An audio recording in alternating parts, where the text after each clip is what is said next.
करें। दोस्तों, आज मैं आपके सामने में एक नया टॉपिक लेके प्रस्तुत हुआ हूँ और इस टॉपिक का नाम है regional disparities in India, Bharat में क्षेत्रीय असंतुलन। ये हमारे इंडियन इकोनॉमी का एक इम्पॉर्टेंट टॉपिक है और इस पर अक्सर आपको परीक्षा में प्रश्न पूछे जाएंगे। तो दोस्तों, सबसे पहले हमें देखना है कि परिभाषा क्या है इसका। तो परिभाषा ये है कि एक ही देश में अगर कुछ जगह विकसित क्षेत्र हों और कुछ जगह अविकसित क्षेत्र हों तो उसे कहते हैं क्षेत्रीय असंतुलन। द कोएग्जिस्टेंस मतलब विकसित और अविकसित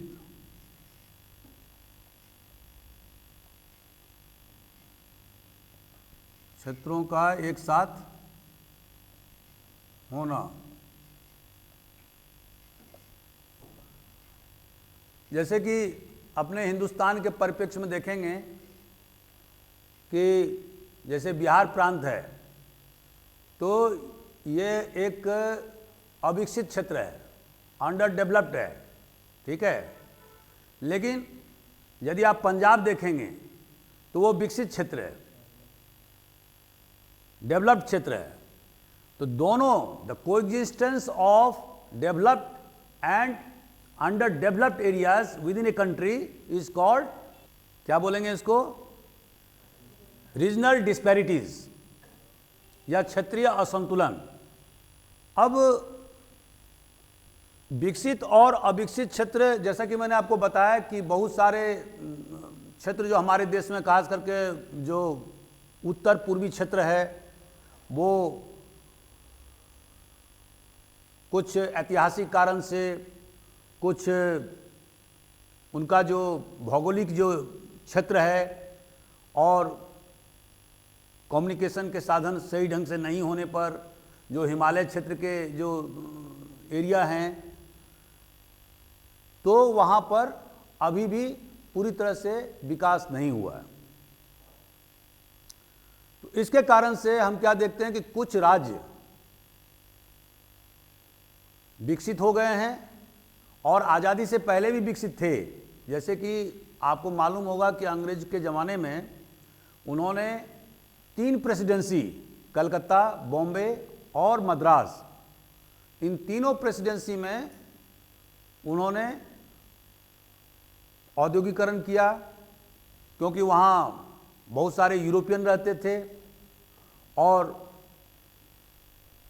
वो तीनों क्षेत्र जो है वो समुद्र से जुड़ा हुआ है। वहाँ पर बंदरगाह का निर्माण हुआ, व्यापार और वाणिज्य दूसरे देशों के साथ में भी अंग्रेज करते थे और बेसिकली वो ट्रेडिंग कंपनी ही थे 1757 ईस्वी से पहले। तो इसके कारण से हम देखते हैं कि आज़ाद भारत में भी क्षेत्रीय असंतुलन कुछ ऐतिहासिक कारणों से और कुछ अन्य कारणों से, जिसके बारे में हम आपको बताएंगे, वो हो गया है। लेकिन देश की शांति व्यवस्था के लिए, कानून और व्यवस्था बनाए रखने के लिए, देश में सामंजस्य स्थापित करने के लिए यह बहुत ज़रूरी है कि पूरे देश में विकास हो। और उनके कम बेसी हो सकते हैं, लेकिन ऐसा नहीं हो सकता है कि कुछ एरिया अविकसित रह जाएं और कुछ एरिया बहुत ज़्यादा विकसित हो जाएं। इससे जो अविकसित क्षेत्र हैं वहाँ पर लोगों में असंतोष का भाव उत्पन्न होता है। और जैसे कि आपने देखा होगा कि तेलंगाना में क्षेत्र में नक्सलवाद का उदय हो गया था। अभी वहाँ के लोगों ने बहुत ज़ोर शोर से आंदोलन किया और जिसके कारण से आंध्र प्रदेश को विभाजित करना पड़ा, एक अलग तेलंगाना राज्य की स्थापना करना पड़ा। इसी तरह से उत्तर पूर्वी क्षेत्र में भी बहुत सारे राज्य बनाने पड़े और अभी भी आप देखेंगे कि आसाम में बोडोलैंड को पृथक राज्य बनाने का मांग चल रहा है। तो क्षेत्रीय संतुलन होना बहुत जरूरी है।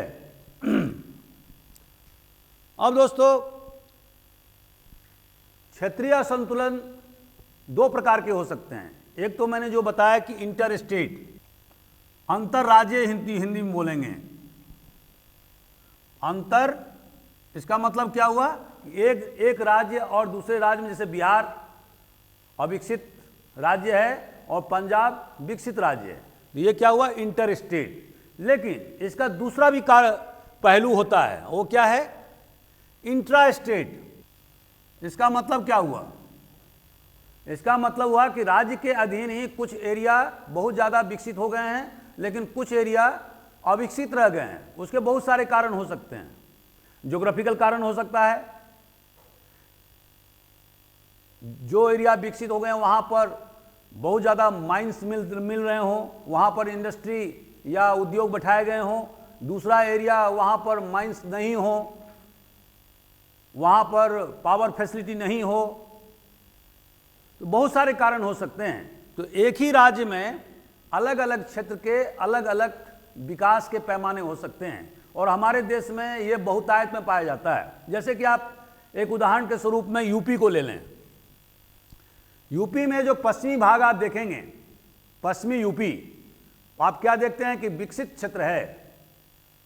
लेकिन यदि आप इलाहाबाद के पूर्व साइड में चले जाएं, जिसको पूर्वी यूपी कहते हैं, तो वो बिहार का जैसा स्थिति है वैसे ही पूर्वी यूपी का स्थिति है।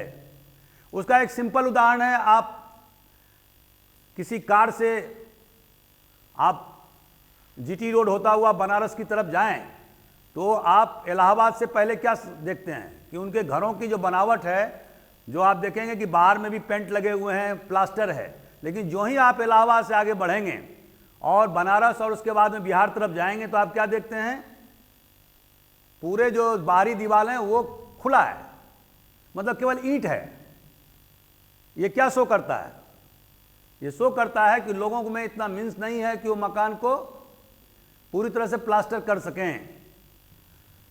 कुछ ऐसे भी इलाके हैं जहां पर कि प्राकृतिक संसाधन बहुत ज़्यादा हैं और उसके कारण से वो एरिया बहुत ज़्यादा डेवलप्ड हो गया है।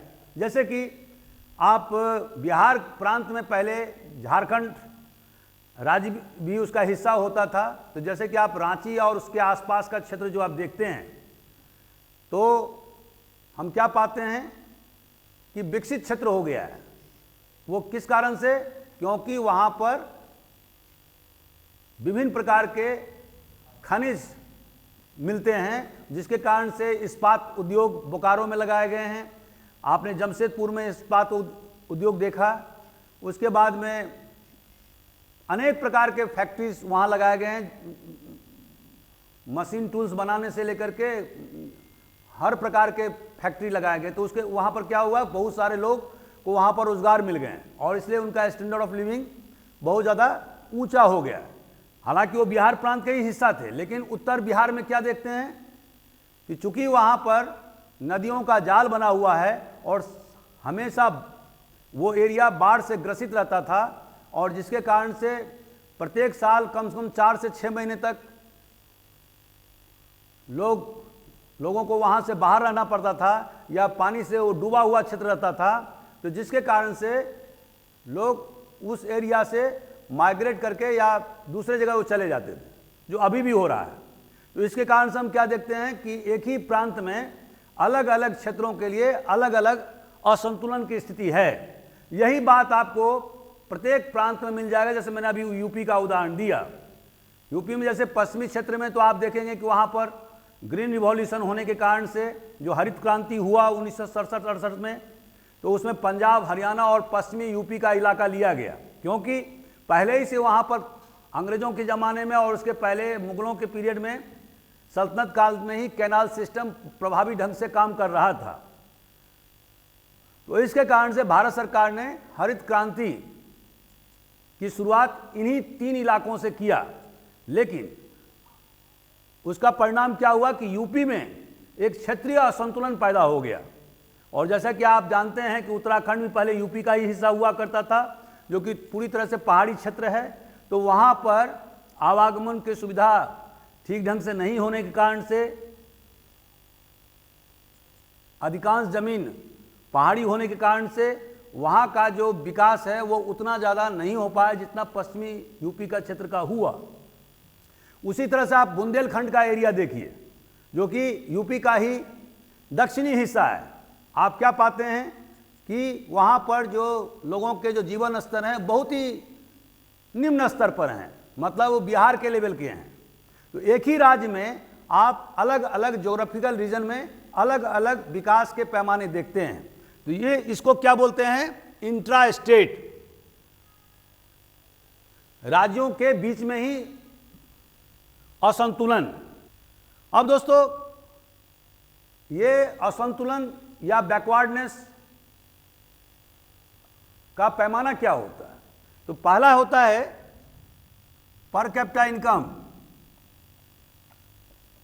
मतलब प्रत्येक व्यक्ति की आय, प्रत्येक व्यक्ति की, हिंदी में भी लिखता जाता हूं मैं ताकि किसी को समस्या ना हो, प्रत्येक व्यक्ति की वार्षिक आय। प्रत्येक व्यक्ति की वार्षिक आय जो है ये निर्धारित करता है कि उसका जीवन स्तर क्या होगा।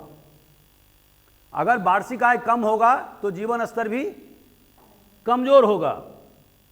दूसरा, हम दूसरा पॉइंट क्या देखते हैं, ज्यादा कृषि पर निर्भर होना। तो इसको लिखेंगे कृषि पर। जैसा कि मैंने पूर्व के वीडियो में आपको बताया था कि जो अभी विकसित देश हैं जैसे अमेरिका या ब्रिटेन या ऑस्ट्रेलिया, तो वहाँ पर हम क्या पाते हैं कि ज्यों-ज्यों उनका विकास का पैमाना बढ़ता गया, कृषि पर से उनका जो निर्भरता है वो कम होता गया। तो आज की स्थिति में अमेरिका में क्या है, मात्र 3% लोग कृषि पर निर्भर हैं, ठीक है, जबकि उनके पास में हिंदुस्तान से लगभग 3.25 गुना ज़्यादा क्षेत्रफल है, बहुत बड़ा देश है, लेकिन 30 करोड़ उनका पॉपुलेशन है आज की तारीख में। लेकिन उसमें भी आप देखेंगे कि 3% लोग, अब आप समझ सकते हैं 3% कितना होगा, मतलब 9 लाख लोग, ठीक है, 1 करोड़ का 3% 3 लाख होगा, तो 9 लाख लोग कृषि पर आधारित हैं, ठीक है। बाकी के लोग किस पर हैं, सर्विस सेक्टर पर और उद्योग क्षेत्र में, जो सेकेंडरी और टर्सरी सेक्टर मैंने आपको पढ़ाया था सेक्टर, क्योंकि हमने आपको बता देता हूं कि जो भी हम पढ़ा रहे हैं सब एक दूसरे से लिंकअप है। तो अगर आप पूर्व के वीडियो नहीं देखेंगे तो आपको समझ में ही नहीं आएगा। तो हमने आपको एक बार बताया था कि सेक्टर कितने प्रकार के होते हैं, आप उसको वीडियो को खोलिए और देखिए, सेक्टर मैंने 5 प्रकार के सेक्टर डिवाइड किए थे, ठीक है। तो अभी हम क्या देखते हैं कि कृषि पर जो है हमारा यहाँ पर क्या है कि जो राज्य जितना ज़्यादा बैकवर्ड या पिछड़ापन होगा वहाँ पर कृषि पर लोगों की निर्भरता ज़्यादा होगी। तो यही कारण से आप देखेंगे, अगर मान लो बिहार और उड़ीसा जो सबसे पिछड़े राज्य हैं हिंदुस्तान में, अगर उनको आप देखेंगे कि वहाँ के लोग कृषि पर सबसे ज़्यादा निर्भर हैं, ठीक है। लेकिन जो राज्य ज़्यादा विकसित है, जैसे महाराष्ट्र बहुत ज़्यादा विकसित है, तो वहाँ पर आप क्या देखते हैं कि हिंदुस्तान में जो औद्योगिकरण की जो प्रक्रिया है वो सबसे ज़्यादा महाराष्ट्र में है, ठीक है। उसी तरह से आप दिल्ली और आसपास के क्षेत्र जो एनसीआर का एरिया देखते हैं, जहाँ पर कि पर कैपिटा इनकम सबसे ज़्यादा हिंदुस्तान में अब हो गया है, तो वहाँ पर हम क्या देखते हैं कि अधिकांश लोग क्या हैं, टर्सरी सेक्टर में हैं। टर्सरी सेक्टर को दोस्तों क्या बोलते हैं, सर्विस सेक्टर, सेवा का क्षेत्र, ठीक है, वहाँ पर लोग निर्भर हैं। और इसलिए आप देख रहे हैं कि जो दिल्ली और आसपास का जो एनसीआर क्षेत्र है वहाँ का पर कैपिटा इनकम सबसे ज़्यादा हिंदुस्तान में अब हो गया है। अगर औसत रूप से देखेंगे तो, वैसे राज्यों के स्तर पर, छोटे राज्यों की मैं बात नहीं कर रहा हूं, गोवा वगैरह की, आपको मालूम होना चाहिए कि दिल्ली और उसके आसपास के इलाकों में मिलाकर के करीब 5 करोड़ लोग रहते हैं। खुद दिल्ली में ही 2 करोड़ लोग रहते हैं, ठीक है। उसके अलावा गाजियाबाद, नोएडा, गुड़गांव या आजकल गुरुग्राम कहते हैं, और फरीदाबाद, ये 4 जो इम्पोर्टेंट जो टाउन है, शहर हैं, वो किसी में भी 1 करोड़ से कम पॉपुलेशन नहीं है, ठीक है। तो आप अनुमान लगा लीजिए कि हमने जो कहा आपको कि 5 करोड़ 6 करोड़ लोग उसी 200 दिल्ली और उसके 200 किलोमीटर के रेडियस में रह रहे हैं, ठीक है। इसको बोलते हैं Delhi and NCR, national capital territory region, national अब आप लोग सब टेरिटरी रीजन, इसको शॉर्ट में बोलते हैं एनसीआर। जो दिल्ली और उसके आसपास का क्षेत्र, जो अभी हमने शहरों का नाम बताया, ये सब एनसीआर के हिस्से हैं, ठीक है। एक और पैमाना होता है कि जहां पर कि शहरीकरण जो है, आप देखेंगे कि जो विकसित देश होते हैं वहां पर शहरीकरण ज़्यादा होता है, अर्बनाइजेशन ज़्यादा होता है। हमारे देश में भी शहरीकरण हुआ है, लेकिन उसका परसेंटेज कितना है, 27 to 31%, ठीक है, ठीक है। तो अभी क्या है, हिंदुस्तान में 70% लोग कहाँ रह रहे हैं, गांव में रह रहे हैं। अभी 2021 का जनगणना जब होगा तो हमें पता लगेगा कि क्या डिफरेंसेज आए हैं, ठीक है। लेकिन अभी हम 2011 के मान से बात कर रहे हैं, तो 2011 के जनगणना के मान से हम क्या देखते हैं कि 27% लोग शहरों में रह रहे थे, ठीक है। अभी हमारे देश के अंदर में ही, अब हम अगर देश के अंदर की बात करें, पूरे भारत की बात करें, तो वहां पर हम सबसे ज़्यादा जो शहरीकरण वो देखते हैं, वो कहाँ देखते हैं, महाराष्ट्र में, ठीक है। और इसका मतलब क्या हुआ, मतलब ये हुआ कि वहां पर इंडस्ट्रियलाइजेशन या औद्योगिकरण की प्रक्रिया सबसे ज़्यादा आज़ाद हिंदुस्तान में हुई है। उसी कारण से अर्बनाइजेशन या शहरीकरण की प्रक्रिया भी सबसे ज़्यादा महाराष्ट्र में हुई है, ठीक है। लेकिन यदि कोई राज्य ज़्यादा से ज़्यादा रूरलाइजेशन की तरफ है, या मैंने वहाँ पर शहरों की संख्या कम है, तो इसका मतलब क्या हुआ, मतलब ये हुआ कि वो राज्य उतना ज़्यादा विकसित नहीं है। जैसे आप बिहार को या ले लें या उड़ीसा को ले लें, तो आप क्या पाते हैं, वहाँ पर शहरों की संख्या आपको कम मिलेगा। शहर मतलब यहाँ है कि 1 लाख से ज़्यादा पॉपुलेशन जिस शहर में हो, शहर का पैमाना क्या है, नहीं, वो भी पैमाना नहीं है। शहर को भारत में कैसे डिफाइन किया गया है, ऐसा एरिया जहां पर कि 75% जो आबादी है उस एरिया का, अभी टाउन नहीं बोलेंगे, वो अदर देन एग्रीकल्चर एक्टिविटी पर निर्भर रहता है। क्या रहता है, जो कृषि पर ना होकर के दूसरे क्षेत्र, माने क्या कहते हैं, जैसे सेकेंडरी सेक्टर है, इंडस्ट्री माने उद्योग का क्षेत्र, या टर्सरी सेक्टर है, सेवा का क्षेत्र, उस पर जो निर्भर रहता है उसको क्या बोलते हैं, शहर। और आबादी कम से कम 1 लाख होना चाहिए, ठीक है, तो या 10,000 से ऊपर, उसके बारे में हम एग्जैक्ट नहीं मालूम है, लेकिन आप इतना डिफिनीशन समझ लीजिए, उसमें आबादी का कोई पैमाना नहीं रखा गया है 10,000 से ऊपर का।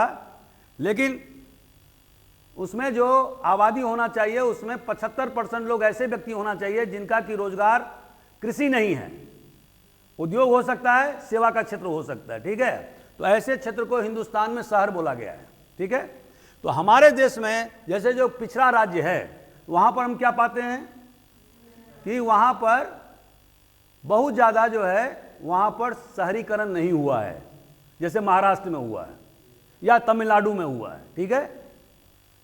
एक और इंपॉर्टेंट फैक्टर है, और वो क्या है, इंडस्ट्रियलाइजेशन, ये औद्योगिकरण। अब दोस्तों अगर आप देखेंगे विकास के पैमाने पर, जहां पर कि ज़्यादा इंडस्ट्रियलाइजेशन होगा या औद्योगिकरण होगा, वहां पर विकास या डेवलपमेंट भी ज़्यादा होगा, क्योंकि उसके कारण क्या होता है, जैसे मैंने इसके पूर्व के वीडियो में आपको बताया था, जहां पर इंडस्ट्रियलाइजेशन होता है वहां पर जो लोग काम करते हैं वो किस में आ जाते हैं, ऑर्गेनाइज सेक्टर में, संगठित क्षेत्र लिखिए आप हिंदी में। अब ये संगठित क्षेत्र जो है, हालांकि हिंदुस्तान में इसका जो आकार है बहुत ही कम है, ठीक है, जो हम आपको बता चुके हैं, लेकिन फिर भी इनका जो स्टैंडर्ड ऑफ लिविंग है, इनका जो जीवन का स्तर है, और जो अनऑर्गेनाइज सेक्टर में रहते हैं, जैसे कि जो लोग कृषि में काम कर रहे हैं या जो लोग कुटीर उद्योग में काम कर रहे हैं, ठीक है, जिसको कॉटन इंडस्ट्री कहते हैं, तो वहाँ पर और इनका जो दोनों के वो जो मजदूरी है वो बहुत ज़्यादा अंतर है वेजेज में। और इसका रिजल्ट क्या होता है, इसका रिजल्ट ये होता है कि जब आपकी वेजेस बढ़ेंगे, जब सैलरी आपकी ज़्यादा होगी तो आपका स्टैंडर्ड ऑफ लिविंग क्या होगा, बढ़ेगा। और जब बढ़ेगा तो वो सब जगह इफेक्ट करेगा। आप अच्छे कपड़े पहनोगे, आपको दवाई भी चाहिए, आपको अच्छा मकान भी चाहिए, अच्छा भोजन चाहिए। तो आप देखेंगे कि शहरों के आसपास में अच्छे बड़े बड़े ग्रोसरी खुल जाते हैं, ठीक है, क्योंकि लोगों के जीवन स्तर ऊंचा हो गया है, तो उनके डिमांड भी बहुत ज़्यादा हैं। जैसे मैंने आपको पूर्व के वीडियो में क्या बताया था कि शुरुआत आदमी की कहाँ से होती है, चावल दाल से, कि चावल दाल मिल जाए। लेकिन जब उसका स्टैंडर्ड बढ़ता है उसके बाद क्या चाहिए उसको मिल्क चाहिए, उसके बाद क्या चाहिए उसको, सब्जी चाहिए, उसके बाद क्या चाहिए उसको, फ्रूट्स चाहिए, ठीक है, उसके बाद क्या चाहिए उसको, मिठाई भी चाहिए कि खाने के बाद में हम मिठाई खाएंगे। तो these are the stages of development. ज्यों ज्यों उसके वेजेज में या सैलरी में इजाफा होता जाएगा, उसकी जो डिमांड है वो बढ़ती जाएगी, और जब डिमांड बढ़ेगी तो मार्केट का भी फॉर्मेशन होगा, ठीक है, वहाँ के आसपास मार्केट का फॉर्मेशन होगा। तो आप इसका परिभाषा के बारे में तो क्लियर हैं आप लोग। अब हम अगला पॉइंट चलते हैं। हमने दूसरा पॉइंट क्या लिखा, असंतुलन का पैमाना। What are the indicators of disparities या इम्बैलेंसेज इन द इकोनॉमी, ठीक है। तो असंतुलन का पैमाना क्या है, जैसे मैंने आपको पहला पॉइंट बताया था पर कैपिटा इनकम। दूसरा पैमाना है per capita consumption of power. अगर आप, अभी हम वर्ल्ड के लेवल पर बात नहीं कर रहे हैं, विश्व स्तर पर की बात नहीं कर रहे हैं, अभी हम देश के स्तर में, हमारा जो का टॉपिक है वो है भारत में क्षेत्रीय असंतुलन। ये ध्यान रखिएगा। अगर हम विश्व के पैमाने पर बात करेंगे तो हमारा पूरा देश ही बैकवर्ड नजर आएगा, ठीक है। हम अभी उसकी बात कर ही नहीं रहे हैं, हम किसकी बात कर रहे हैं, अपने देश की बात कर रहे हैं। तो per capita consumption of power, power मतलब बिजली, कि प्रत्येक व्यक्ति कितना कितना बिजली का खपत करता है। तो आप देखेंगे कि बिहार में सबसे ज्यादा कम बिजली का खपत होता है, मात्र 49 किलोवाट, किलोवाट ही होगा ना, हाँ, इतना ही खपत हो रहा है। जबकि पूरे हिंदुस्तान का यदि आप एवरेज देखेंगे तो वो कितना है, हालांकि विश्व के पैमाने पर बहुत कम है, फिर भी 507। ये क्या शो कर रहा है, ये गरीबी शो कर रहा है, ये बैकवर्डनेस शो कर रहा है, वहां के लोगों के जीवन स्तर की कमजोरी को उजागर कर रहा है, ठीक है। इसी तरह से हमारे देश में जो बहुत सारे जो राज्य हैं, कुछ राज्य जो हैं वो फॉरवर्ड राज्य हैं। जैसे आपको बताएंगे, लिखने की जरूरत नहीं है आप, जैसे तमिलनाडु है, कर्नाटक है, आंध्र प्रदेश है, वेस्ट बंगाल है, पंजाब है, ठीक है, हरियाणा है। ये जो राज्य हैं वो क्या हैं, विकसित राज्य के कैटेगरी में आते हैं। क्यों हैं, क्योंकि नेशनल एवरेज, जैसे मैंने आपको per capita consumption of power बताया, तो वो नेशनल एवरेज से बहुत ज़्यादा है, ठीक है। लेकिन जो पिछड़े राज्य हैं, जैसे कि उड़ीसा, झारखंड, छत्तीसगढ़, मध्य प्रदेश, बिहार, राजस्थान, ये सारे राज्य जो हैं, या नॉर्थ ईस्टर्न के बहुत सारे राज्य, ये सारे राज्य क्या हैं, उनका जो नेशनल औसत है, उनका जो अपना जो औसत है वो राष्ट्रीय स्तर से नीचे है, इसीलिए हम उसको क्या बोलते हैं, पिछड़ा राज्य बोलते हैं। तो हमारे देश में दो कैटेगरी के राज्य हैं। पहला जो फॉरवर्ड राज्य हैं, मतलब अपेक्षाकृत विकसित राज्य हैं, जिसका कि नाम आपको मैंने अभी गिनाया, और कुछ ऐसे राज्य हैं जो राष्ट्र के स्तर पर जो औसत जो राष्ट्र का जो पैमाना है उससे वो कम है। तो दैट्स वाई वो क्या, उनको क्या कहा जाता है, पिछड़े राज्य कहा जाता है, या बीमारू राज्य कहा जाता है। बीमारू, याद आ गया। अब दोस्तों बीमारू मतलब ये सभी एक एक स्टेट का वर्ड है नाम। बी मतलब बिहार, आई मतलब आई नहीं है, बी आई से ही हो गया। एम मतलब मध्य प्रदेश, एमपी। ए मतलब, आर मतलब राजस्थान, तो मुझे मालूम है। यू मतलब यूपी, ठीक है। आप लोग देख लेना इसमें। नहीं, बी आई से तो बिहार है, एम से एमपी है, अब आर से राजस्थान है, यू से यूपी है। इसमें उड़ीसा नहीं आ रहा है, हालांकि बीमारू में वो भी है उड़ीसा, लेकिन इसमें वो कहाँ आ रहा है? नहीं, डेवलप तो नहीं है, लेकिन बीमारू स्टेट जो ये सेंट्रल इंडिया के जो वो हैं, जो राज्य हैं, उसको बीमारू स्टेट कहते हैं, BIMARU। आप लोग देख लीजिएगा इसको, मुझे भी याद नहीं आ रहा है, ठीक है। नहीं, एमपी का तो एम से एमपी है ही, सही है। ये से आंध्र प्रदेश हो सकता है, लेकिन आंध्र प्रदेश तो इतना बीमार है नहीं। बहुत दिन तक ये बीमारू वर्ड चला देश में, अभी नहीं चल रहा है, अभी कम चल रहा है, क्योंकि जो लोग जो स्टेट बीमारू के दर्जे में है ना, वो बहुत ज़्यादा ऐतराज़ करते हैं कि हमको बीमारू क्यों बोलते हो। तो अब ये वर्ड लोग बंद कर दिया बोलना, ये भी मैं आपको बता दूं। इसको आप देख लीजिएगा, हालांकि ये तो सही है, बिहार, एमपी, राजस्थान और यूपी, और एक स्टेट और भी है जिसके बारे में मुझे आइडिया नहीं लग रहा है। तो अभी जो हमने पैमाना बताया, वो क्या बताया था? पहला प्रति व्यक्ति आय, दूसरा पर व्यक्ति जो है वो ऊर्जा का खपत, ठीक है। तीसरा जो 1000 किलोमीटर स्क्वायर में 1000 किलोमीटर स्क्वायर वर्ग किलोमीटर में लेंथ ऑफ रोड, मतलब रोड की लंबाई कितनी है, लेंथ ऑफ रोड। आप रोड जानते हैं ना कि आप कम्युनिकेशन के, संचार के सबसे बड़े साधन हैं, और इसलिए भारत सरकार ने प्रधानमंत्री सड़क योजना, ग्रामीण सड़क योजना पर पूरी तरह से फोकस किया हुआ है, और जो नेशनल हाईवे हैं उससे जोड़ने का प्रयास किया जा रहा है, ठीक है। अभी बिहार जैसे पिछड़े राज्य में मैंने देखा, क्योंकि मेरा घर वहीं पड़ता है, तो मैंने देखा कि गांव में जो है वो सड़क का जाल बिछ गया है।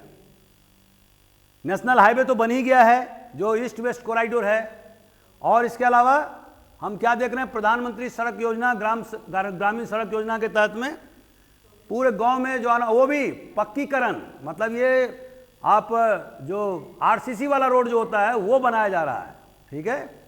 तो इस तरह से पूरे देश में हम अभी क्या देख रहे हैं, ये 2003 से इसमें बहुत ज़्यादा इस पर फोकस किया गया, खास करके जब वाजपेयी जी का गवर्नमेंट था, ठीक है, और वहाँ से अभी चल रहा है। तो हम ये क्या देखते हैं कि 1000 वर्ग किलोमीटर में कितना लंबाई की रोड है, वो भी आपके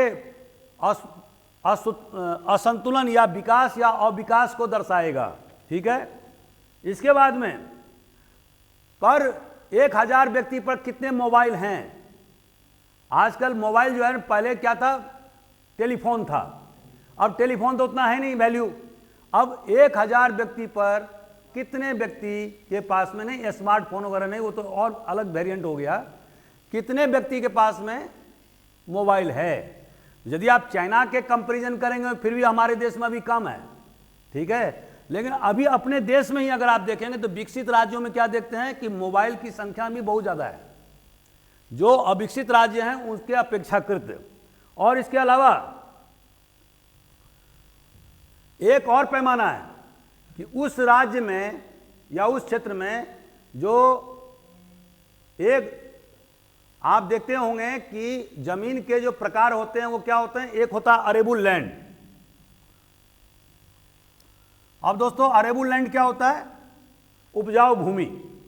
और एक होता है जमीन के जो प्रकार आपको मैंने बताया था, तो उसमें मैंने क्या बताया था, एक तो जमीन होता है जो कि अरेबुल लैंड जिसे उपजाऊ भूमि कहते हैं, ठीक है। दूसरा होता है कि ऊसर जमीन, जहां पर कि आप कोई उपज नहीं ले सकते हैं।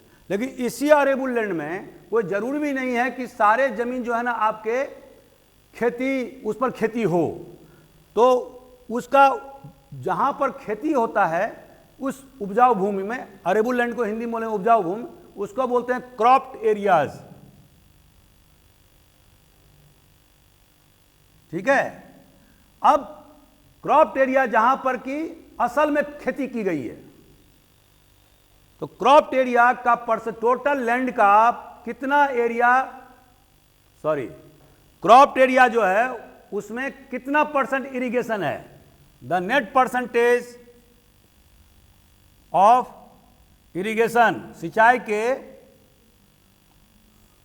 ऑफ क्रॉप एरिया, मतलब जो जमीन में जो फसल आपने लगाया उसका कितना परसेंट जो है आपका सिंचित भूमि है, यह निर्धारित करेगा। क्यों कि क्रॉप एरिया यह भी हो सकता है कि असिंचित भूमि हो, सिंचित हो सकता है। तो आपके क्षेत्र में आप देखेंगे कि विकसित राज्य जो है वहां पर क्या देखते हैं आप, सिंचाई के जो साधन हैं वो ज़्यादा हैं। बनस्पत के उन राज्यों जो विकसित नहीं हैं वहां पर सिंचाई के साधन भी कमजोर हैं। लेकिन उसका एक एक्सेप्शन है बिहार। बिहार में हम क्या देखते हैं कि 60% जो एरिया है वो सिंचित भूमि है।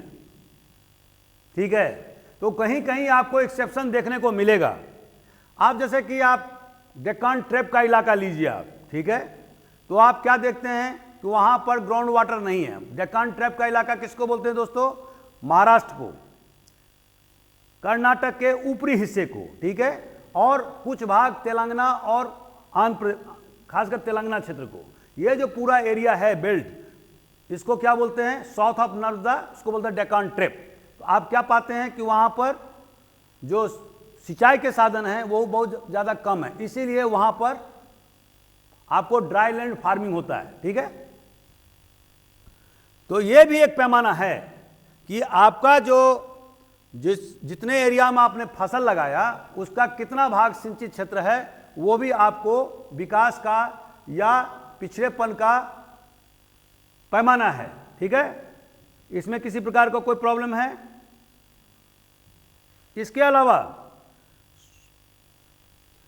एक दोस्तों और होता है सोशल एंड इकोनॉमिक इंडिकेटर, सामाजिक और आर्थिक पैमाना। सामाजिक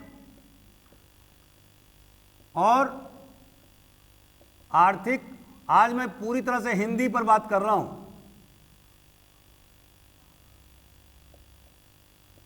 ठीक है, अब ये जो सामाजिक और आर्थिक जो पैमाना है जिसको अंग्रेजी में इंडिकेटर कहते हैं, सोशल एंड इकोनॉमिक इंडिकेटर, इसके पहलू क्या क्या हैं।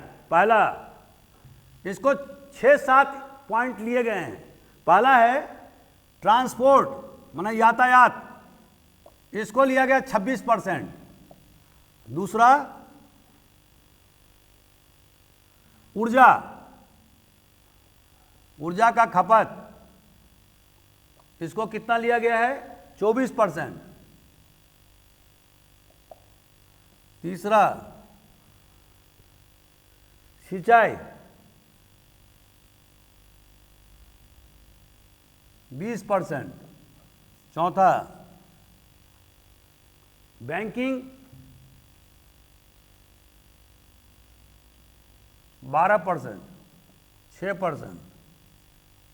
एक और है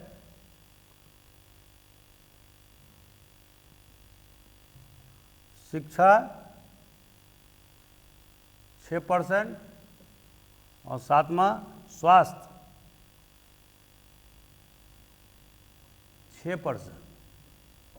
ये दोस्तों ये 7 इंडिकेटर हैं जिसके आधार पर, पैमाने के आधार पर के किसी भी क्षेत्र का, किसी भी राज्य का, किसी भी देश के सामाजिक और आर्थिक पैमाने को निर्धारित किया जाता है। और इसी पर यह निर्धारित होता है कि वो राज्य या वो देश या वो क्षेत्र विकसित है या पिछड़ेपन का शिकार है। ठीक है, आप लोग इसको नोट कर सकते हैं।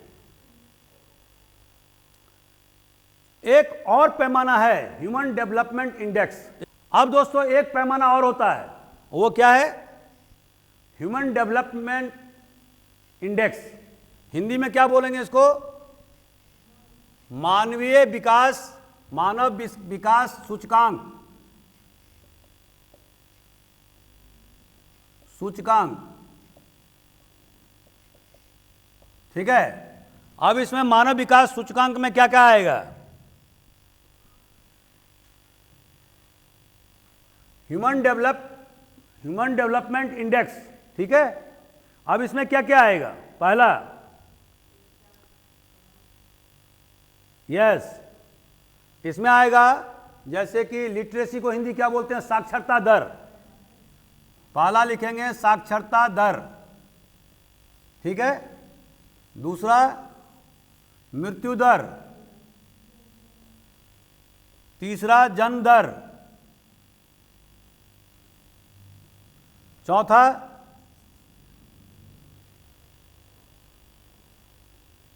नहीं, वो सब इसमें नहीं आएगा, इसमें 3 ही 4 चीज लिया जाता है। इन्फेंट मोर्टेलिटी रेट हिंदी में क्या बोलेंगे, शिशु मृत्यु दर, शिशु मृत्यु दर। ये सारे जो चीज हम बता रहे हैं ये सारे अर्थशास्त्रियों के द्वारा पैमाने बनाए गए हैं और इसी पर वो ये सब फॉर्मूला है।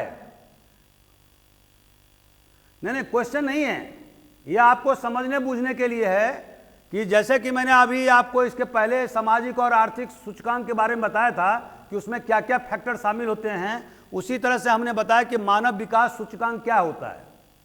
अंग्रेजी में बोलते हैं इसको ह्यूमन डेवलपमेंट इंडेक्स। नहीं, ये अलग चीज है। ये यूएनओ के द्वारा, यूएनओ जानते हैं ना, संयुक्त राष्ट्र संघ, इसके द्वारा बनाया गया फॉर्मूला। इसमें आपकी बात या मेरी बात नहीं चलेगी, ये तो गवर्नमेंट मतलब विश्व के स्तर पर यूएनओ के द्वारा बनाया गया है, ठीक है। तो साक्षरता दर, दूसरा कोई व्यक्ति मृत्यु दर, जन्म दर, शिशु दर और लाइफ एक्सपेक्टेंसी दर, उसको क्या बोलते हैं, नहीं, कोई व्यक्ति जितना जीता है उसको एक शब्द में क्या बोलेंगे, औसत आयु। यस, औसत आयु, औसत आयु, औसत आयु मतलब लाइफ एक्सपेक्टेंसी अंग्रेजी में बोलते हैं। तो पहला औसत आयु, दूसरा साक्षरता दर, तीसरा मृत्यु दर, चौथा जन्म दर, पांचवा शिशु मृत्यु दर।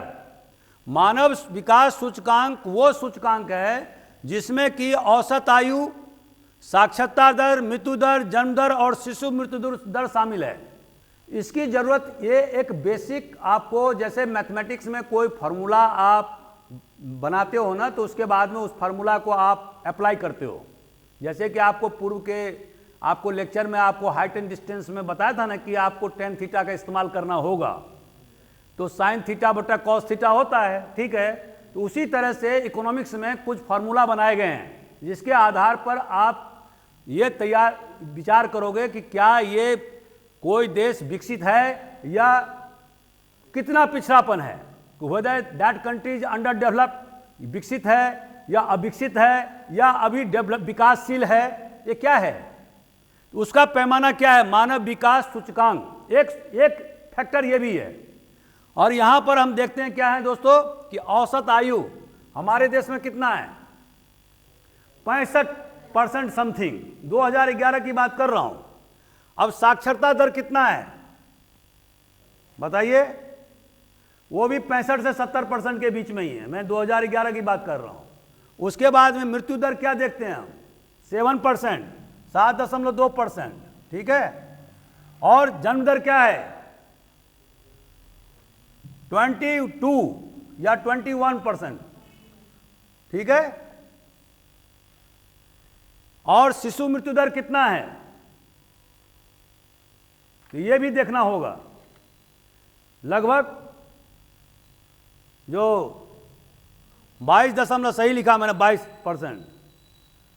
ये जो शिशु दर जो है वो 1000 पर निर्धारित होता है, 1000, ठीक है। उसी तरह से मृत्यु दर और जन्म दर भी, ये ध्यान रखिएगा, हमेशा 1000 पर बात होगी।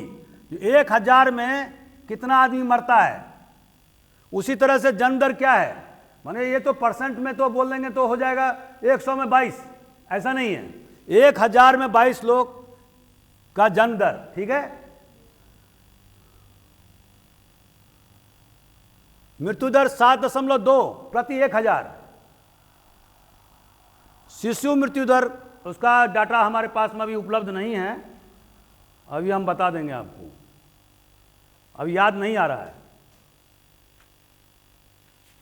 वो थोड़ी देर में हम बताएंगे आपको, या हम उसको ग्रुप में डाल देंगे।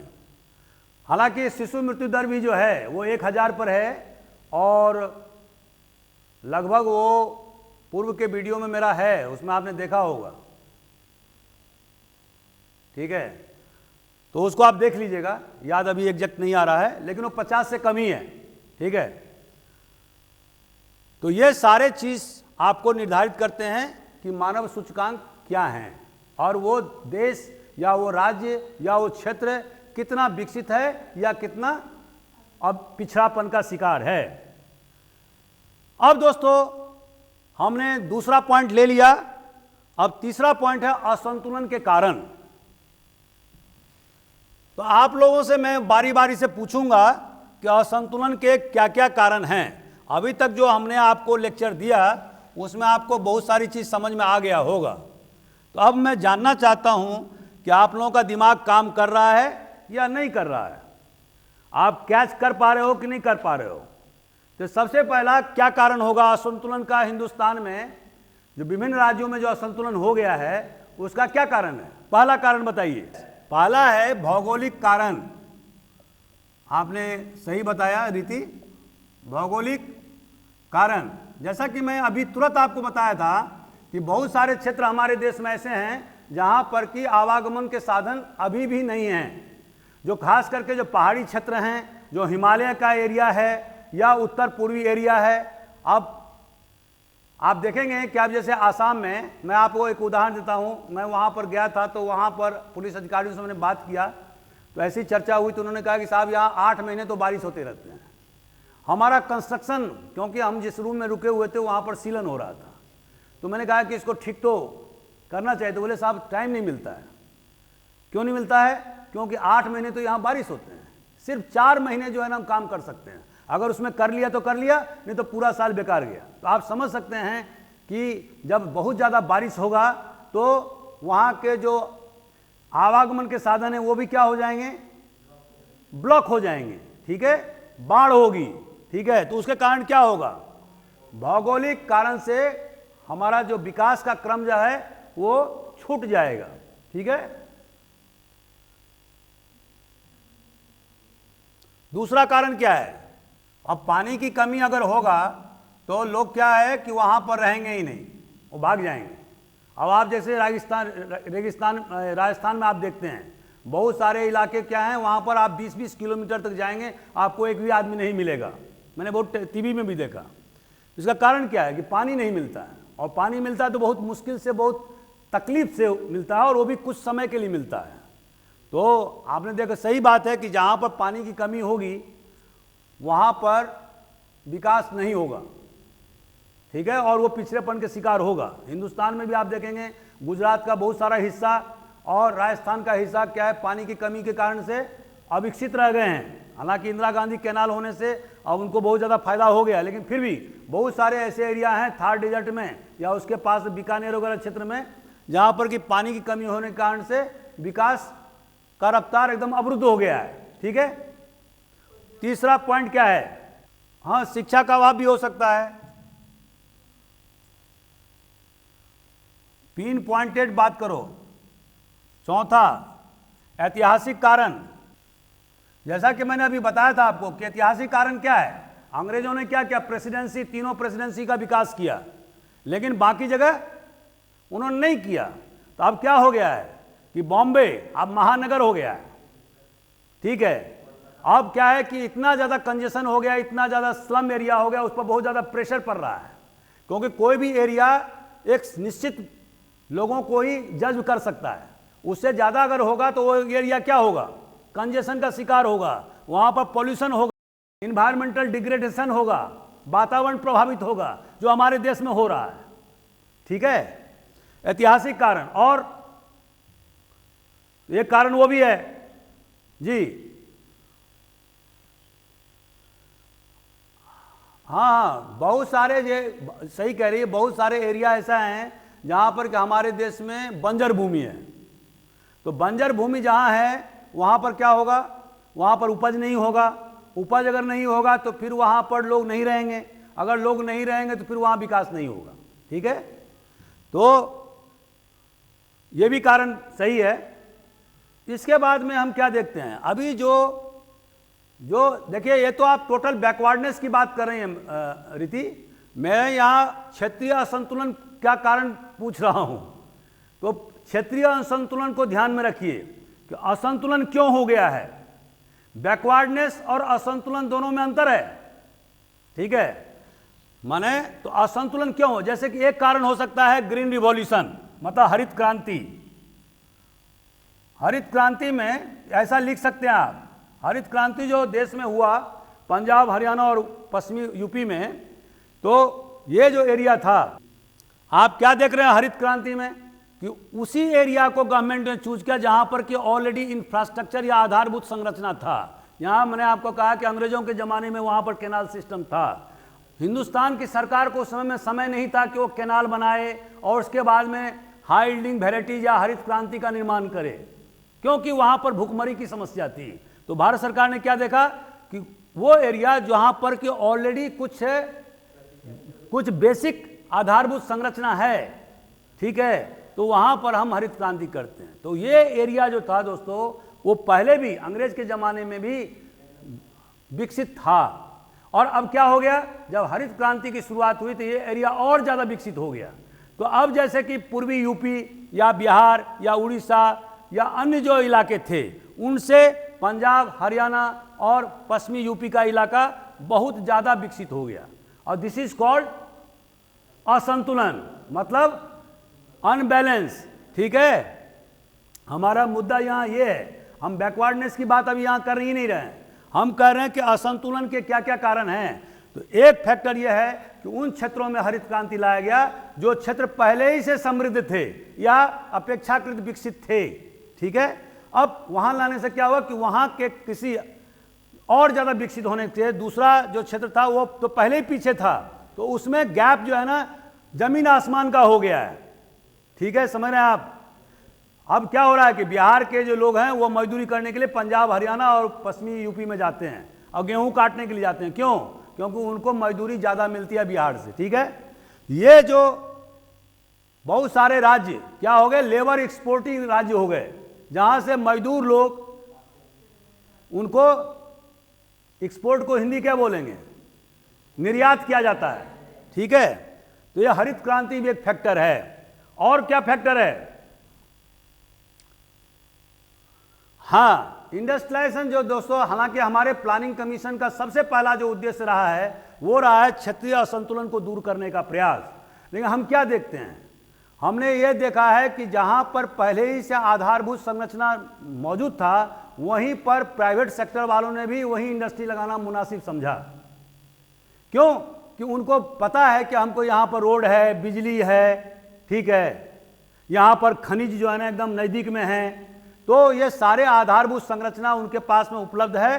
तो वो छोटा नागपुर बेल्ट में तो उन्होंने इंडस्ट्री लगाया, लेकिन उत्तर बिहार में इंडस्ट्री नहीं लगाया, ठीक है।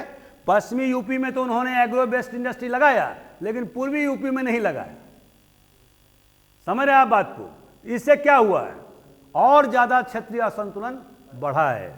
ये जो अभी आपने फिनांस कमीशन के बारे में हमने एक दिन आपको बढ़ाया था, मैंने एक दिन आपको पढ़ाया था मैंने, तो फिनांस वित्त आयोग जो है, जो आर्टिकल 280 में जो लिखा हुआ है, ये जो एक संवैधानिक पद व्यवस्था है, ठीक है, संगठन है, तो उसका काम भी है कि वो देखे कि कौन क्षेत्र पिछड़ापन है का शिकार है, उसके हिसाब से वो उसको बजट का आवंटन करे, या जो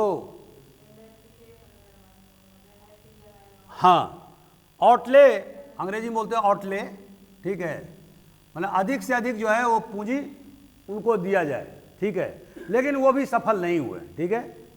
अब सेकंड प्लानिंग से के बाद से, थर्ड प्लानिंग के बाद से सरकार ने बहुत ज़बरदस्त कोशिश किया कि किसी तरह से जो बजट का जो आवंटन है वो उन राज्यों को ज़्यादा मिले जहाँ पर पिछड़ापन या असंतुलन विकसित राज्यों से ज़्यादा हो गया है। लेकिन फिर भी वो ज़्यादा काम नहीं किया है, ठीक है। तब दोस्तों अब गवर्नमेंट ने हमारा जो चौथा जो जो जो बिंदु है वो क्या है, भारत सरकार के प्रयास। अब क्वेश्चन जो आपको पूछेगा वो इसी तरह का पूछेगा, कि आप क्षेत्रीय असंतुलन से क्या समझते हैं, तो आपको इसको परिभाषा लिखना होगा। क्षेत्रीय असंतुलन जब आप क्या समझते हैं लिखा जाएगा, मैंने जब पूछा जाएगा तो आप परिभाषा लिखिएगा, साथ साथ जो उसके इंडिकेटर हैं, पैमाने हैं, उन दोनों को आप शामिल करिएगा। तो हमने पैमाना भी बताया आपको। ये दोनों पॉइंट जो है वो क्षेत्रीय असंतुलन से क्या समझते हैं इसमें आ जाएगा। ठीक है। अब दूसरा क्वेश्चन ये भी हो सकता है कि क्षेत्रीय असंतुलन के कारण क्या हैं। ठीक है, तो ये भी हो सकता है। और एक तीसरा भाग ये भी हो सकता है कि भारत सरकार के द्वारा या विभिन्न राज्य सरकारों के द्वारा क्षेत्रीय असंतुलन को दूर करने के लिए क्या क्या प्रयास किए गए हैं।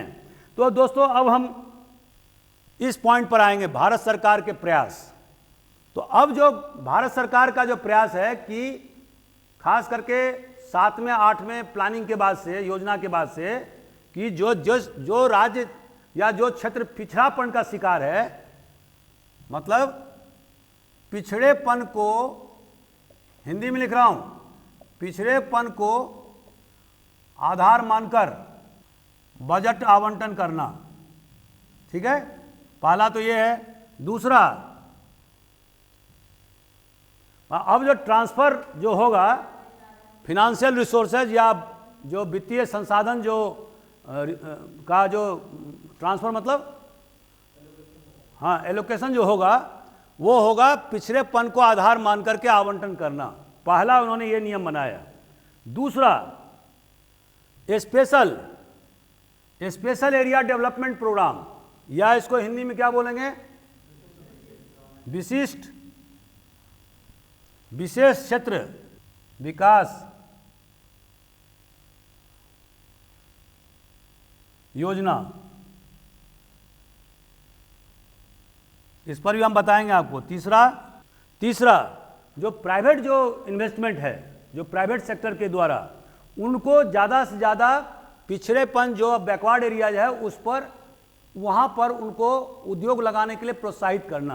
तो ये तीसरा पॉइंट क्या होगा, प्राइवेट सेक्टर को पिछड़े क्षेत्र में उद्योग प्रोत्साहित करना। अब दोस्तों जैसे प्राइवेट सेक्टर को पिछड़े क्षेत्र में उद्योग लगाने के लिए प्रोत्साहित करना, तो इसमें क्या किया उन्होंने, पहला कि इनकम टैक्स में कंसेशन। उन्होंने कहा प्राइवेट सेक्टर को, भारत सरकार ने, कि अगर आप उद्योग लगाओगे तो हम इनकम टैक्स में, अब गवर्नमेंट का जो मैंने ये जो 3 आधारभूत बातें बताई ना आपको, अब इस पर हम कंसंट्रेट करेंगे। जैसे कि हमने तीसरा पॉइंट बताया है कि प्राइवेट सेक्टर को पिछड़े क्षेत्र में उद्योग लगाने के लिए प्रोत्साहित करना। तो क्या क्या प्रोत्साहित किया उन्होंने, तो पहला लिखेंगे आप इनकम टैक्स में छूट। ठीक है। दूसरा, सब्सिडी, और ये सब्सिडी की मात्रा कहां तक रहेगी, 20% तक सब्सिडी, 20% तक। तीसरा, सस्ते दरों पर बिजली जमीन उपलब्ध कराना, सस्ते दरों पर बिजली जमीन उपलब्ध कराना।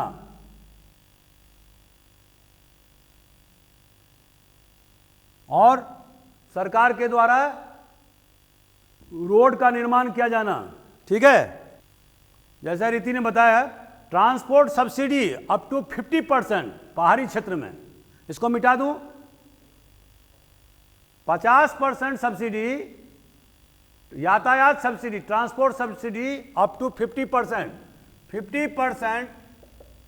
सब्सिडी, ट्रांसपोर्ट मतलब यातायात 50%।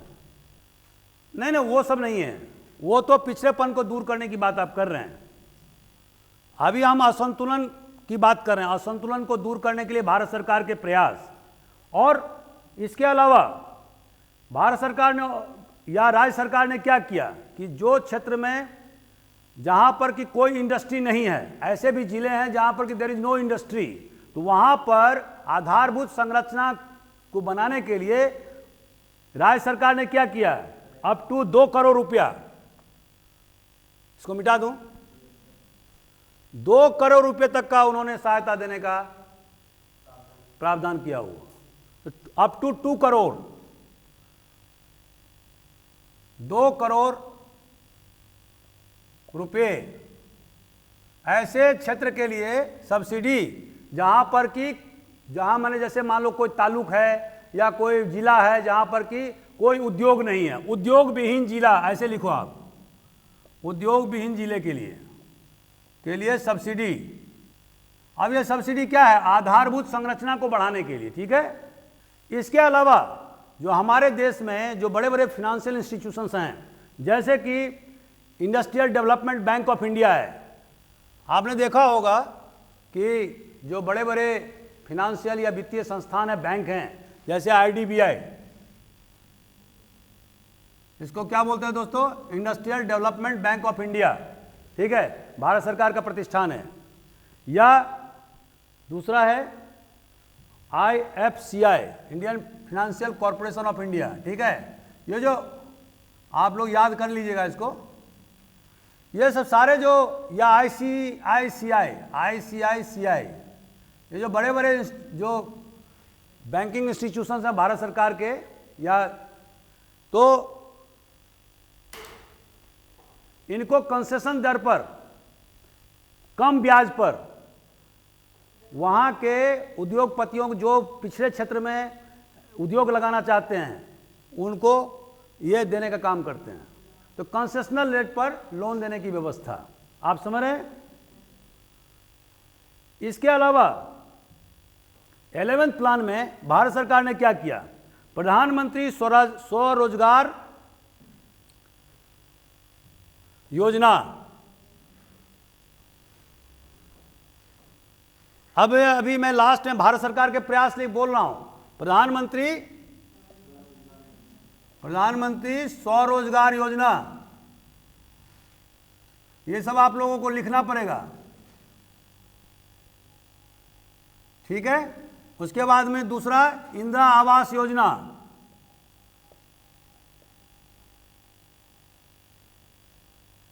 अब ये दोस्तों इंदिरा आवास योजना क्या है कि जिसमें कि शेड्यूल्ड कास्ट शेड्यूल्ड ट्राइब के लिए, अनुसूचित जाति जनजाति को ज़्यादा प्रेफरेंस, 75% प्रेफरेंस देकर के इसमें आवास उनको देने की योजना है ताकि उनको घर मिल जाए, ठीक है। उसके बाद में अगला क्या है, NRHM, national rural health mission, क्या, यस NRHM, ये भी लिखो, नेशनल रूरल हेल्थ मिशन। और ये 18 राज्यों में, इसको तीसरा, अभी इसको हिंदी में क्या बोलेंगे आप लोग, हिंदी में लिख लेना है जो भी है, नेशनल रूरल हेल्थ मिशन, राष्ट्रीय ग्रामीण स्वास्थ्य मिशन, राष्ट्रीय ग्रामीण जो स्वास्थ्य मिशन, स्वास्थ्य मिशन, ये 18 राज्यों में काम कर रही है, जहां पर कि ये देखती है इस योजना के तहत में कि लोगों का जो स्वास्थ्य का स्तर जो है वो किस तरह से ऊंचे स्तर पर बढ़ाई जाए, ठीक है। और इसके अलावा सर्व शिक्षा अभियान, सर्व शिक्षा अभियान, सर्व शिक्षा अभियान, ठीक है। अब इसके तहत में आप सब लोग जानते हैं सर्व शिक्षा अभियान गांव-गांव में खोला गया है, और इसमें जो है कम से कम 7 राज्य, खास करके उत्तर प्रदेश, बिहार, झारखंड, मध्य प्रदेश, छत्तीसगढ़, राजस्थान और उड़ीसा, इनको जो है क्या कहते हैं, विशेष रूप से सर्व शिक्षा अभियान पर ज़्यादा फोकस किया गया है। और टोटल एलोकेशन में से 59% जो है एलोकेशन या आवंटन, एलोकेशन में हिंदी बोलेंगे आवंटन, इन राज्यों को दिया जा रहा है, ताकि जो इन राज्यों में जो शिक्षा का स्तर जो नीचे स्तर पर है उसको ऊपर लाया जा सके। जैसे आप देखेंगे कि जब हम बाइफरकेट करेंगे लिटरेसी या साक्षरता दर में, तो हम क्या पाते हैं कि दक्षिणी राज्य में बहुत ज़्यादा साक्षरता दर हो गया है, और केरल में तो 100% हो गया है। लेकिन यूपी बिहार क्या है, अभी पिछड़ा है, जो बीमारू राज्य मैंने बोला। तो अब सर्व शिक्षा अभियान का जो ज़्यादा फोकस है वो किस पर है, जो मैंने अभी इन राज्यों के बारे में बोला है उस पर है। और इसके अलावा तो आप देखेंगे कि 31,901 करोड़ रुपया, 901 रुपया आवंटन हुआ। उसमें से जो पिछड़े राज्य हैं इनके लिए कितना आवंटन हुआ, 17,864 करोड़। मतलब अब ये 17,864 करोड़ केवल पिछड़े राज्यों के लिए, कुल मिलाकर के 56%, 56% जो है गवर्नमेंट ऑफ इंडिया ने पिछड़े राज्यों पर खर्चा किया है या बजट में आवंटन रखा। ठीक है, तो ये क्या शो करता है कि भारत सरकार बहुत ज़्यादा चिंतित है कि किसी तरह से जो ये जो पिछड़े राज्य हैं, जो असंतुलन की जो बहुत ज़्यादा स्थिति उत्पन्न हो गई है, जिसमें कुछ राज्य जो है वो जैसे छत्तीसगढ़ या झारखंड, बिहार, उड़ीसा, ये जो प्रांत हैं वो मजदूरों के निर्यात स्टेट के रूप में परिवर्तित हो गए हैं। ठीक है, और बहुत ज़्यादा लोगों में असंतोष भी व्याप्त है। तो उसको कैसे दूर किया जाए, उसके लिए ये सारे योजना, जिसमें कि यूपी भी आते हैं, खास करके पूर्वी यूपी का इलाका, राजस्थान, जो मैंने एमपी का और हिस्सा, ये इन इलाकों को, इनमें जो असंतुलन की स्थिति जो व्याप्त हो गई है उसको दूर करने के लिए ये सारे प्रयास भारत सरकार के द्वारा किए गए हैं। एक लास्ट है राष्ट्रीय सम विकास योजना। राष्ट्रीय सम विकास योजना, राष्ट्रीय सम, दोस्तों जैसे कि इसके नाम से ही स्पष्ट है कि राष्ट्रीय सम विकास योजना में नेशनल इक्वल डेवलपमेंट फंड, ये 2003-2004 में इंट्रोड्यूस हुआ, 2003। अब इसका ये फंड की स्थापना की गई, और जिसमें कि जहाँ जहाँ पर कृषि में कम उत्पादकता थी उसको बढ़ाने का काम इसको सौंपा गया। दूसरा, अनएम्प्लॉयमेंट, बेरोजगारी की समस्या को दूर करने के लिए काम करने का प्रयास, इसको उद्देश्य रखा गया है कि इसका उद्देश्य क्या होगा इस राष्ट्रीय सम विकास योजना का। और इसके अलावा जो आधारभूत संरचना जहाँ पर कम है, कमज़ोर है, उसको दुरुस्त करने का काम सौंपा गया। और ये कम से कम 147 बैकवर्ड जो डिस्ट्रिक्ट हैं देश में, 147 पिछड़े जिला, इनमें इसको काम को सौंपा गया राष्ट्रीय सम विकास योजना को। जो देश के सबसे जो पिछड़े जिले हैं 147 जिला, वहां पर इन्हें काम सौंपा गया। ठीक है, और प्रत्येक डिस्ट्रिक्ट 45 करोड़ रुपया प्राप्त करेगा, 45 करोड़ रुपीस। ठीक है, और 4,763 रुपया 10th प्लान में, 4,763 करोड़ 10th प्लान में यह बजट आवंटन किया गया। किसके तहत में? राष्ट्रीय सम विकास योजना के तहत में। और इसमें 147 जो सबसे पिछड़े राज्य थे उसको रखा गया, और उसको क्या क्या काम दिया गया? जहां पर आधारभूत संरचना कमजोर है, नंबर 1, जहां पर कृषि में उत्पादकता बहुत कमजोर है, जहां पर बेरोजगारी की समस्या बहुत ज़्यादा है, जो लोग पलायन करने के लिए मजबूर हो जाते हैं। तो इन सब चीज़ों को देखने के लिए इस विकास योजना, राष्ट्रीय सम विकास योजना का शुरुआत किया गया 2003-2004 में। और जो पूरा बजट आवंटन है वो 4,763 करोड़ रुपया आवंटन किया गया। और प्रत्येक जिले के लिए कितना दिया गया दोस्तों? 45 करोड़ रुपया, 45 करोड़ आवंटन किया गया। ठीक है, इतना आप लिख दोगे तो पूरे नंबर मिल जाएंगे। अब इसके बाद में एक और है नॉर्थ ईस्टर्न रीजन, तो इसको क्या बोलेंगे? उत्तर पूर्वी उत्तर पूर्वी क्षेत्र, रीजन, रिलीजन नहीं, रीजन। ये उत्तर पूर्वी क्षेत्र में कितने राज्य आते हैं? 8 राज्य आते हैं। कौन कौन से? आसाम, हाँ, अब सिक्किम भी है उसमें जुड़ गया तो आप 8 सिस्टर बोल दो। सिक्किम पहले नहीं था उसमें 7 सिस्टर में, तो आप लोग जानते हैं असम, त्रिपुरा, मेघालय, नागालैंड, ठीक है, अरुणाचल प्रदेश, ये सारे राज्य आते हैं, सिक्किम। इसके लिए भारत सरकार ने अलग से एक नॉर्थ ईस्टर्न रीजन, इसके लिए अलग से प्लानिंग बनाया उन्होंने, ठीक है। और इसको बोलते हैं 7,182 करोड़ रुपया उन्होंने।